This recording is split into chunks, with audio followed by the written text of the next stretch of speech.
The Gringo Hunters finale doesn't just end with a bang, it crashes through the finish line. Justice is finally served for some of the darkest cases the team's been chasing, but let's not pretend it was some neat victory. It was chaos, bloody, tangled chaos that dragged in everyone from dirty politicians to human traffickers to the church itself. At the heart of everything is Ortega, Mexico's Secretary of Security and also one of the dirtiest guys in the game.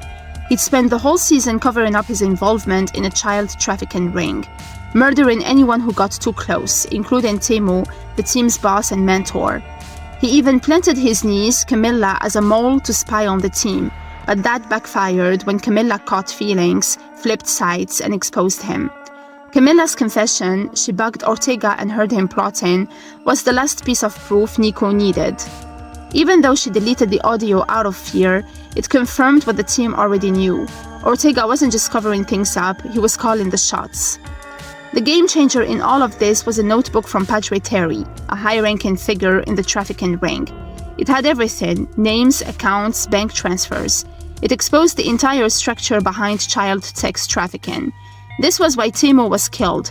This was why Nico almost got taken out. And this is what finally got the FBI involved for real. Once the federal agent Anne got her hands on the judge's warrants, things started moving fast.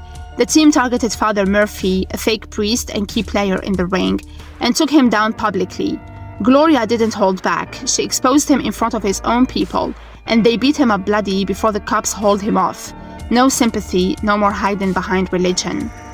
At the same time, Nico cooked up a risky play involving an old-school cop named Don Armando. The guy had information on Ortega's dirtiest secret. Years ago, Ortega had Mariana kidnapped, probably to play hero and earn points with her powerful dad Joaquin. But when Mariana recognized him, Ortega had her killed. There wasn't solid evidence, but there was enough. Off-the-record ballistics reports, buried crime scene files, and the word of a veteran cop. The hope was that if the story hit the media, it would destroy Ortega's career and force him out. But Ortega wasn't going out quietly. Once Ortega realized the walls were closing in, he snapped.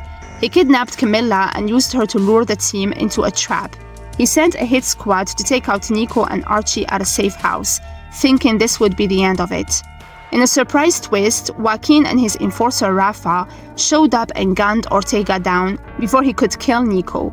Ortega murdered his daughter, Joaquin finally got his revenge, and Rafa took the fall for it, probably to keep Joaquin's name clean in the eyes of the public and his business allies. With Ortega gone, the team's suspensions were lifted. Nico and Archie were back at their desks, but it wasn't exactly a happy ending. Just as they thought they could rest, a new case popped up. Some American fugitive named Michael Walters is back in Mexico, and it's clear the Gringo Hunters are gonna keep hunting. But the final gut punch came from Joaquin. He called Nico with a warning. Just because they shared a common enemy doesn't make them allies. That was it. No thanks, no promises, just a reminder that in this world, no one's ever really on your side. The ending of the Gringo Hunters is satisfying. Ortega, the main villain, is dead.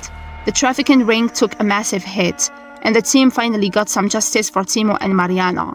But the system, still flawed, still dangerous. Camilla switching sides was huge, but even that came at a price. Nico and Olivia nearly lost everything. They stepped outside the law to do the right thing, and they barely made it out.